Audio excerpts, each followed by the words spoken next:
Bonjour à tous et bienvenue dans Voyons voir. Dans ce numéro, direction l'Isère pour rejoindre le domaine des fauves. Ce parc zoologique de 3 hectares présente la plus grande collection de prédateurs à poils et à plumes de Rhône-Alpes. Rencontre avec son chef animalier. Bonjour Jean-François. Bonjour. Merci beaucoup de nous accueillir dans un écrin qui est quand même sublime, le domaine des fauves. Alors, la réponse est déjà dans la question, mais je vous la repose. Quels sont vos fameux pensionnaires ici ? Nous sommes un parc spécialisé dans les fauves. Donc nous avons effectivement des grands fauves, nous avons les tigres blancs, nous avons les lions, nous sommes juste à côté des guépards, mais nous avons aussi une belle collection de petits chats. Nous sommes la plus grande collection, nous avons la plus grande collection en Rhône-Alpes de félins. Mais donc tout ce qui est gros animaux, on va dire nos gros félins, et une autre partie où on a des petits félins, dont le chat le plus petit, qui est le rubigineux, qui fait 1,2 kg à peu près. Donc c'est vraiment un tout petit chat. On est bien d'accord.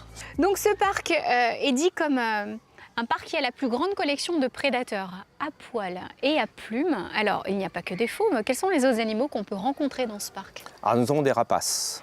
Tout simplement parce que ce sont des mangeurs de viande, donc des carnivores.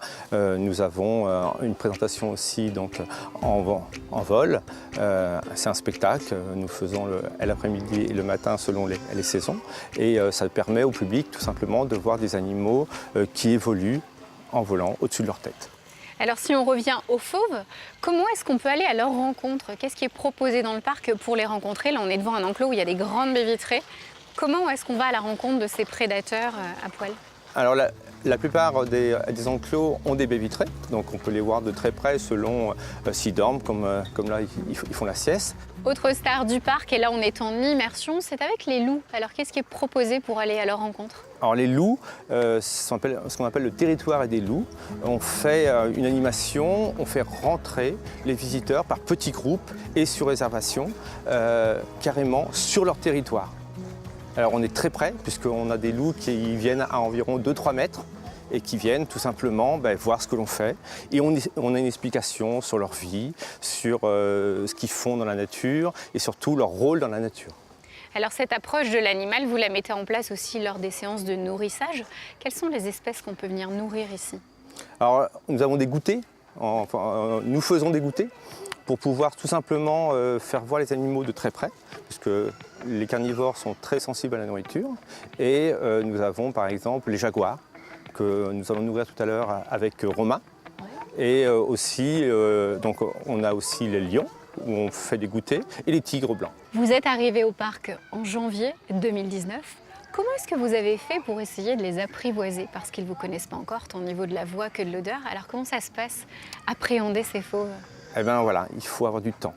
Il faut essayer on ne va pas dire discuter avec eux, mais simplement apprendre, il faut de la patience. Il faut toujours avoir de la patience. Il faut toujours regarder les animaux, savoir ce qu'ils veulent, en fin de compte, ce qu'ils veulent de nous. Bien sûr, si on fait une bêtise, c'est pas très sympa pour nous, mais toujours être patient. On ne peut pas forcer un fauve à faire quelque chose. Il faut être patient. Un dernier mot sur Graines de fermier. Là aussi, on peut aller à la rencontre des animaux qu'on connaît un petit peu mieux ou peut-être pas comme il faudrait.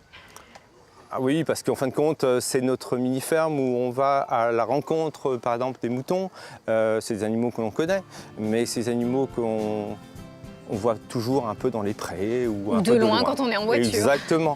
Et là, en fin de compte, on peut les approcher de très près, voire de très très près, puisque nous avons des agneaux en ce moment, donc ils sont environ à 20-30 cm de nous.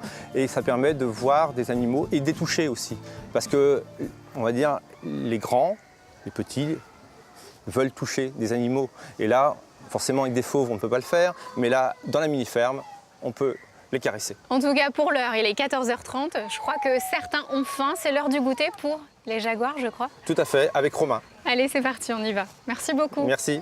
Au quotidien, 4 soigneurs et un vétérinaire épaulent Jean-François dans la gestion des 180 pensionnaires du parc. Le temps de les retrouver à leur mission, direction Réaumont à 30 km au sud d'ici, pour découvrir une espèce atypique mais bel et bien intégrée dans la région. Pourtant si indispensable à notre quotidien, le monde agricole nous semble parfois lointain. Pour faire tomber les barrières, l'opération Prenez la clé des champs ouvre la porte de 34 exploitations en Isère. Mais toutes ne visent pas à nourrir l'humain. André Perrin ne vend ni viande ni légumes, il élève des lamas dans un objectif éducatif. C'est surtout une connaissance de l'animal, autre qu'un lama qu'on voit derrière une grille et qui souvent est agressif parce que souvent les conditions sont pas d'élevage, d'éducation sont pas au top et donc c'est un animal qui va nous cracher dessus dès qu'on s'approche. Voilà, donc c'est vraiment pour faire connaître l'animal dans de bonnes conditions, en sachant que moi je travaille beaucoup aussi, un tiers de ma clientèle qui vient à Réaumont ce sont des personnes à déficience, je travaille beaucoup de déficience mentale et c'est un animal à qui on peut vraiment demander une approche vraiment sympathique avec ce type de public et avec tout type de public. Ce jour-là, ce sont des enfants et leurs parents qui tombent sous le charme des petits camélidés. Paco, Zoltan, Nuage ou encore Willy ont le droit à des caresses, des câlins et des extras en foin. Et alors, t'avais déjà vu des lamas? Alors, ils sont d'où? Tu les as caressés? Oui, Qu'est-ce que tu fais là? je donne à manger au lama. Et alors, t'avais déjà vu des lamas avant? Non. Moi, qu'est-ce que t'as appris aujourd'hui sur les lamas? Qu'il y a plusieurs types de lamas. Il y a des lamas qui ressemblent plutôt à des caniches. Il est là-bas. Il y a ceux-là où on peut faire des balades avec. Il faut qu'ils apprennent, qu'ils prennent l'habitude de partager avec des animaux, voir comment ils se comportent justement quand ils ont un peu peur d'eux, savoir comment réagir. Oui, c'est très intéressant. C'est intéressant, ils voient ce que c'est, ils comprennent ce que c'est. Hein? Ça les fait sortir, ils voient un peu de nature. Arrivés en Europe à la fin du 19e siècle, les lamas et les alpagas font aujourd'hui partie des espèces élevées en France. D'un naturel très calme, ils sont utilisés dans de nombreuses thérapies, mais aussi pour leur laine, du débroussaillage, voire même comme gardiens de troupeaux. Nous sommes de retour au domaine des fauves. Comme tous les jours, Romain, soigneur du parc, a pris son micro et un peu de nourriture pour animer une session pédagogique de repas avec les animaux. Il est 14h30, c'est le goûter des jaguars. Encore au niveau des tâches, c'est infime, il faut le voir de près, mais ici en parc zoologique, on a la chance de pouvoir le faire.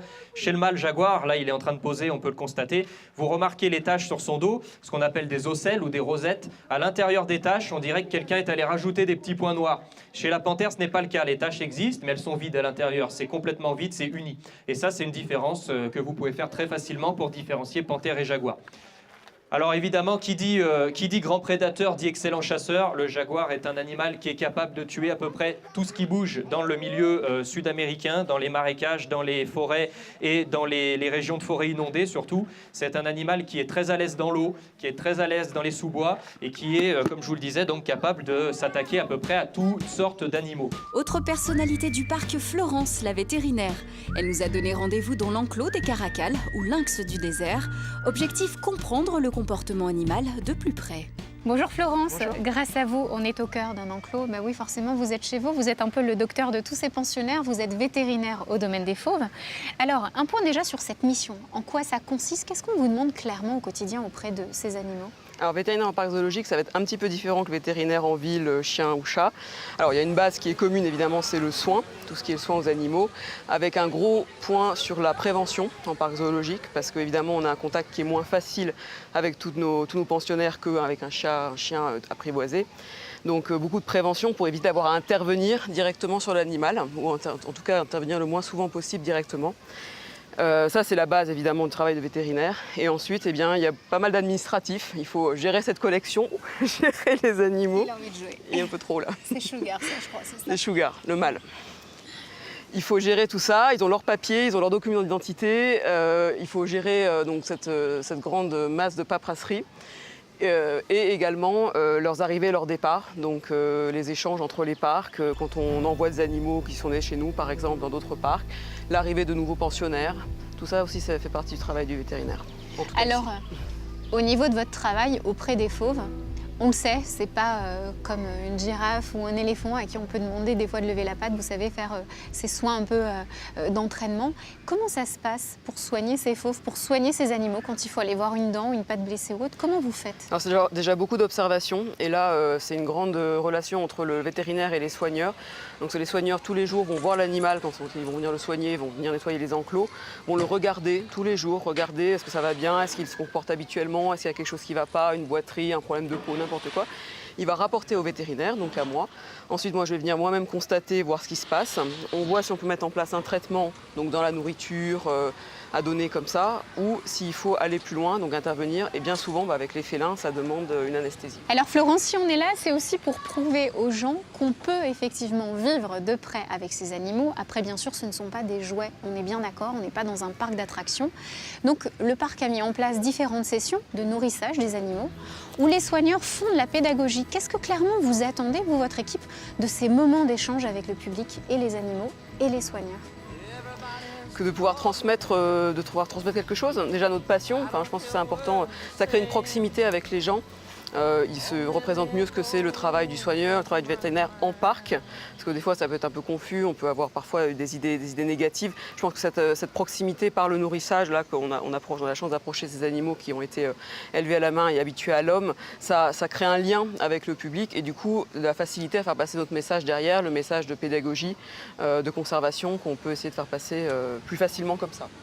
On voit par exemple dans la mini-ferme que les enfants peuvent aller caresser des moutons, aller les voir. Concrètement, l'idée, c'est de faire se rencontrer les animaux et les gens, oui. Parce qu'on vit à travers des images ou des documentaires à la télé, mais on a peut-être des idées reçues aussi. Et puis les enfants, de moins en moins, ils sont élevés à la campagne. Avant, les gens savaient ce que c'est une mouton, une poule, une vache, tout le monde savait. Maintenant, les petits citadins, ils ne se représentent pas forcément ce que c'est. Ils ont peut-être encore moins l'occasion de les toucher et de les approcher. Donc la mini-ferme, c'est vraiment ce premier contact avec des animaux qui ne représentent aucun danger. Mais c'est important, le toucher, c'est important. Les enfants, ils peuvent avoir à la maison le chien, le chat, mais pas tous, donc ça permet d'avoir ce contact avec l'animal proche, quoi, et de lever très proche. Limite des câlins. Voilà. Alors un dernier conseil peut-être Florence, comme vous l'avez fait avec moi avant de rentrer dans cet enclos, quels sont les conseils qu'on peut donner au grand public face à des animaux, même le comportement qu'on doit avoir, le bon comportement quand on est dans un parc zoologique? Le respect de l'animal, pensez que nous, on vient dans un parc, on vient de notre plein gré. Les animaux, ils sont là, ils sont bien, on essaie qu'ils soient au maximum le mieux, mais ça passe par un respect. C'est-à-dire qu'ils sont chez eux, sur leur territoire, c'est leur enclos, ils sont chez eux là. Et donc, il faut essayer de ne pas être invasif sur ce territoire. Donc, ça passe simplement par respecter les barrières de sécurité. Quand on dit ne pas crier, ne pas crier pour les déranger le moins possible leur quiétude, parce qu'ils vivent là. Ils vivent dans ce parc, dans ces enclos, et ils n'ont aucun autre endroit où aller, donc il faut au maximum respecter leur environnement, leur chez eux. En tout cas, merci beaucoup Florence pour tous ces éléments. Et effectivement, il ne faut pas hésiter à venir voir ces animaux, les comprendre, vivre avec eux. Vous voyez, ils sont adorables comme toi, ils veulent juste peut-être des fois que des câlins ou jouer. Tirer les cheveux. Dans tous les cas, nous on a rendez-vous d'ici, même pas 10 minutes. Voilà, je crois que c'est les loups qui ont faim. Il y a un petit peu de goûter qui se prépare. Merci Sugar. Merci à toi. Le domaine des Fauves est situé à 40 minutes de Grenoble, 45 minutes de Lyon et 30 minutes de Chambéry. Avis donc aux amateurs.